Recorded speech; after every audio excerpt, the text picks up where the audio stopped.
தலைக்கறி 100-150 gram வாங்கியிருக்காங்க. தலைக்கறி குழம்பு வைக்க போகிறேன். இதுக்கு பெரிய வெங்காயம் ஒன்று, சின்ன சைஸில் தக்காளி எண்ணெய் ஊற்றியாச்சு. இப்போ சோம்பு போட்டுக்கலாம், இலை, கறிவேப்பிலை, கூடவே வெங்காயம் தக்காளி.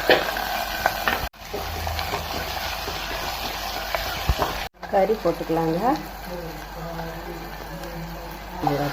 அப்போ தான் அந்த சீக்கிரமாக வெந்துடும், ருசியாக.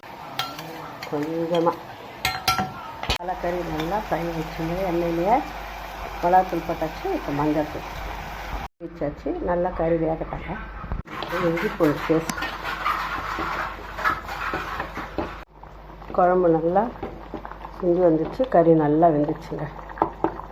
தேங்காயெல்லாம் ஊற்றலை, அப்படியே தான் கொஞ்சம் காரமாக சாப்பிட்டு போடுறேன். அவ்வளோதான். கொஞ்சம் கொத்தமல்லி போட்டு இறக்கிட்டு வந்தேன். அவ்வளோதாங்க, தலைக்கறி குழம்பு ரெடி ஆயிடுச்சு. மண் சட்டியில் தலைக்கறி